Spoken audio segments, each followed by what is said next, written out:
everybody. Welcome to another deep dive. Yeah? Today we're going to be talking about Sister Mary Martha Chambon, Okay. and we're going to be using this book, Mystic of the Holy Wounds, The Life and Revelations of Sister Mary Martha Chambon. Sounds interesting. It does. It does. And this is a book that was originally published in 1928. Wow. So we're going kind of way back. Yeah. And it details the life and spiritual experiences of Sister Mary Martha Chambon, and she's a visitation nun from France in the late 1800s. Okay. So it focuses particularly on her devotion to the holy wounds of Jesus. Now, I don't know about you, but the idea of a devotion to the holy wounds is new to me. Well, it's not exactly mainstream, is it? Not exactly, no, but this book really dives deep into what it meant for Sister Mary Martha. And her story starts with a bang in the middle of a cholera epidemic. Oh, wow. In 1867, Okay. Chambon, where her monastery was hit hard. I mean, we're talking a life or death situation here. Exactly. How did Sister Mary Martha react to this?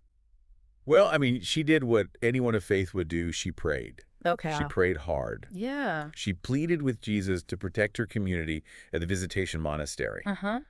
And according to the book, Jesus responded. And with a powerful promise, Really? he said the monastery would be like Noah's Ark. Wow. Safe amidst this flood of disease, Mm. that the plague would reach their door, but it wouldn't enter. Oh, wow. That's a striking image, Yeah. especially in that context. Yeah. So I can only imagine that would have brought them a lot of comfort. Right. But how does this tie into the whole idea of the holy wounds? That's the fascinating part. This event is directly linked to Jesus's request for prayers to his holy wounds. Okay. It's almost like he was using this crisis to draw attention to a devotion that was fading at the time. That's really interesting. Yeah. Why do you think that devotion to the holy wounds was losing its prominence at that time? Well, the book doesn't go into the specific reasons for that decline, but it does emphasize how much it saddened Jesus. Really? Yeah. Wow. He even told Sister Mary Martha that people were finding it strange, contemptible, even inappropriate. It makes you wonder about the cultural shifts that might have been happening back then. Yeah. But it seems like Jesus had a plan to revive this devotion. Absolutely. Okay. He specifically chose Sister Mary Martha for this mission, or as the book calls it, task. And this calling came through a series of visions that she had over 3 days. 3 days of visions. Yeah. That sounds intense. It was. What exactly did she see? Well, each day had its own theme. Okay. The first day was all about awe and grandeur. Okay. Sister Mary Martha had a vision of God the Father, surrounded by angels, and he presented Jesus to her. Oh. Now, here's where it gets really interesting. Okay. He told her that she had more power than the angels Wow. to offer up Jesus's wounds for the sake of sinners. That's a huge responsibility right off the bat. Right. It really sets the stage for the magnitude of her mission. Yeah. Then, day 2 shifts gears completely. Okay. We go from this grand heavenly scene Right. to the intimacy of the nativity. So from the father to the newborn baby. Right. That's quite a contrast. It is. Okay. And in this vision, the Virgin Mary places the baby Jesus into Sister Mary Martha's arms. Oh, wow. And the book highlights this moment Yeah. as emphasizing the humility and selflessness that's required in a life devoted to God. It sounds like a powerful message about the nature of true faith. It is. What about day 3? All right, day 3 brings us to the heavenly court. Okay. God the Father gives Sister Mary Martha 3 things: light, suffering, and love. And they represent her journey and her mission to offer the holy wounds for the salvation of the world. Wow. The image of the cross also appears, linking back to the previous visions and pointing towards the ultimate goal of eternal life. It's like each day built upon the last, revealing more and more about her path. Did any of this feel real to her? Were there any signs or confirmations beyond the visions themselves? You know, it's interesting how the book presents these visions alongside more earthly confirmations of her mission. Oh, okay. Several key figures from church history appear to Sister Mary Martha. And each of them reinforces the importance of what she's been called to do. So it wasn't just a feeling or an intuition. She had these external validations as well. Exactly. Okay. It starts with her deceased Mother Superior, Marie Pauline de Glapeny. Okay. She appears, and says that the visitation order, their spiritual tradition, was missing something. That it needed this devotion to the holy wounds to complement their existing devotion to the Sacred Heart. Like two sides of the same coin, perhaps. That's a really insightful connection. Suffering and love. Yeah, and then St. Francis de Sales himself shows up. Oh. He's the co-founder of the Visitation Order. A major figure. Yeah. And he's overjoyed that this honor, this devotion to Jesus' wounds will be revived through Sister Mary Martha. It's starting to feel like a divine conspiracy. Right. In a good way. Yeah. Like all these pieces falling into place. It goes even further. Really? The Virgin Mary appears too. Okay. This time accompanied by the founders of the Visitation Order and St. Margaret Mary Alacoque, who was key in establishing the Sacred Heart devotion. Okay. They emphasized to Sister Mary Martha that her role is crucial, that by offering the holy wounds, she's helping to hold back God's justice to appease his anger at the world's sins. So not just a personal mission, but one with cosmic implications. Yes. But we've heard from everyone except Jesus himself. What does the book say about his direct interactions with Sister Mary Martha? Well, throughout the book, Jesus repeatedly assures Sister Mary Martha that she was chosen for this task, specifically for this time period, which he calls the unfortunate time in which you are living. I find that phrase chillingly relevant even today. Right. It's not exactly a glowing endorsement of our current era. No. But what's interesting is how he frames the holy wounds. He compares them to a book, saying that they contain more wisdom than all the scholars combined. Right. He's urging her, and by extension us, to contemplate them deeply. It's not just about reciting prayers, but a deeper engagement. A meditation on what those wounds represent. And that's where we get to the really fascinating part of this deep dive. What Jesus tells Sister Mary Martha about the power and the benefits of the holy wounds. Yeah. Okay, here's where it gets practical. I'm all ears. Right. What kind of benefits are we talking about? Hold on tight. Okay. Because some of this is pretty mind-blowing. Right. Jesus tells her that offering the holy wounds to God gains immense fortune. Okay. And pleases him immensely. He even says they can repurchase his blood drop by drop and purify the entire earth. Repurchase his blood. That's a powerful image. It is. What do you think it signifies? To me, it speaks to the redemptive power of Christ's sacrifice. The idea that even though that sacrifice happened once, in a specific time and place, its power is still active, still available to us. And through our devotion, we can somehow participate in that ongoing redemption. I'm starting to understand why this devotion resonated so deeply. It's not just about asking for things. It's about tapping into something much larger than ourselves. Exactly. And Jesus makes it clear that this isn't an exclusive club. This treasure, as he calls it, is available to anyone who needs it. He says the holy wounds grant all requests, give true knowledge of him, and are the source from which saints are made. So we're not just talking about material blessings, but spiritual growth, even holiness. Yeah, and conversion of sinners. He specifically gives Sister Mary Martha prayers to the holy wounds for healing and conversion, assuring her that their efficacy will be proven time and time again.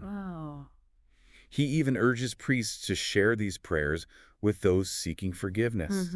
It's clear he wants this devotion spread far and wide. It's almost like he's saying this is important, don't keep it to yourself. Right. But there's one more piece I'm curious about. The book mentions that there is no death for the soul who dies in the holy wounds. That sounds almost too good to be true. It's definitely a bold statement. What do you make of it? Well, I'm thinking about how the whole book emphasizes the idea of union with Christ. Maybe dying in the holy wounds signifies that complete surrender, that merging of our will with his, where even death loses its sting. That's a beautiful interpretation. And it speaks to the profound hope offered by this devotion. The idea that even in the face of death, there's this refuge. This source of life itself. It's a powerful message, especially for those who are suffering or approaching the end of their lives. It really reframes the way we think about suffering, doesn't it? It does. Not as something to be avoided at all costs, Right. but as a potential path Yeah. to deeper union with Christ. Absolutely. It's challenging for sure, Yeah. but also kind of beautiful when you think about it that way. It is. Okay, so we've covered a lot of ground here. We have. Sister Mary Martha's visions, her mission to bring back this devotion to the holy wounds. Right. And all the incredible benefits Jesus attaches to it. Yeah. What stands out to you the most from all of this? For me, it's the historical context that's really stuck with me. Jesus specifically tells Sister Mary Martha that he chose her for this mission because of the unfortunate time in which you were living. Right. And I can't help but wonder if that applies even more so to our time. Oh, absolutely. We're facing so many challenges, so much division and uncertainty. Yeah. Maybe this devotion to the holy wounds is something we need now more than ever. That's a great point. It's almost like he's anticipating our needs even centuries ago. Right. But it's not just about the problems of the world, is it? No. It's also about what this devotion offers on a personal level. Absolutely. This idea that we can tap into the power of Christ's sacrifice. That we can offer his wounds for our own needs and the needs of others. It's incredibly powerful. Yeah. It gives us a tangible way to connect with his love and mercy. And it shifts our focus, doesn't it? Yeah. Instead of just rattling off a list of requests, we're invited to contemplate the source of those blessings, to meditate on the depth of his sacrifice. It's a much deeper form of prayer, more contemplative, more rooted in understanding and gratitude. It makes you wonder if we've lost something in our modern approach to prayer. Yeah. Have we become too focused on the gims and not enough on the relationship itself? That's a really good question. Yeah. Maybe Sister Mary Martha's story is a reminder to step back. Yeah. To re-examine how we approach God. Are we approaching him as demanding consumers or as humble supplicants, aware of our need for his grace? I think that's a question each of us needs to grapple with. Knowing what we now know about Sister Mary Martha and the power of the holy wounds, does it change how you think about prayer, about asking for God's help? It does. Does it make you want to learn more about this devotion? It does. It really does. It really puts things in perspective, doesn't it? It does. It's challenging, but also kind of beautiful. So we've covered a lot of ground here. Sister Mary Martha's visions, her mission to revive this devotion to the holy wounds and all the incredible benefits Jesus attaches to it. Yeah. What stands out to you the most from all of this? I think for me, it's the historical context that has really stuck with me. Jesus specifically tells Sister Mary Martha that he chose her for this mission because of the unfortunate time in which you are living. And I can't help but wonder, does that apply even more so to our time? Oh, absolutely. I mean, we're facing so many challenges, so much division, uncertainty. Maybe this devotion to the holy wounds is something that we need now more than ever. That's a great point. It's almost like he's anticipating our needs even centuries ago. But it's not just about the problems of the world, is it? No. It's also about what this devotion offers on a personal level. Absolutely, This idea that we can tap into the power of Christ's sacrifice, that we can offer his wounds for our own needs and the needs of others. It's incredibly powerful. It gives us a tangible way to connect with his love and mercy. And it really shifts our focus, doesn't it? Instead of just, rattling off a list of requests, we're invited to contemplate the source of those blessings, to meditate on the depth of his sacrifice. It's a much deeper form of prayer, more contemplative, more rooted in understanding and gratitude. It makes you wonder if we've lost something in our modern approach to prayer. It does. Have we become too focused on the gims and not enough on the relationship itself? That's a really good question. Maybe Sister Mary Martha's story is a reminder for us to step back and to re-examine how we approach God. Are we approaching him as demanding consumers? Or as humble supplicants, aware of our need for his grace? I think that's a question each of us needs to grapple with. It is. Knowing what we now know about Sister Mary Martha and the power of the holy wounds, does it change how you think about prayer? It does. About asking for God's help? It does. Does it make you want to learn more about this devotion? Absolutely. Yeah, it really makes you think. It does. About what's important. It does. So we've covered a lot of ground here. Sister Mary Martha's visions, her mission to revive this devotion to the holy wounds, and all the incredible benefits that Jesus attaches to it. What stands out to you the most from all of this? I think for me, It's the simplicity of it. Okay. It's not about complicated rituals or, elaborate prayers. It's about this direct connection with the suffering of Christ and recognizing the power of that sacrifice. It's very personal in a way. It is, and universal at the same time, Yeah. because it speaks to this fundamental human experience of pain and the need for healing. Right, and it makes you think about your own suffering in a different light. Exactly. Not as something to be avoided, but as something that can be offered up, united with Christ's suffering. For a greater purpose. Yeah. And, it's not about glorifying pain or anything like that. Right. It's about acknowledging it as part of the human condition and finding meaning in it.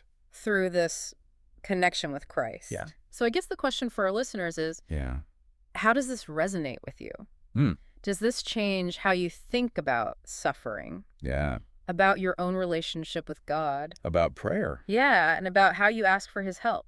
Because it's a powerful devotion. It is. One that I think is worth exploring further. Yeah, it's a different way of approaching things, but I think there's a lot of wisdom there. Yeah, I think so too. So I encourage everyone to learn more about Sister Mary Martha Chambon and this devotion to the holy wounds. Yeah, thanks for joining us on this deep dive. And until next time.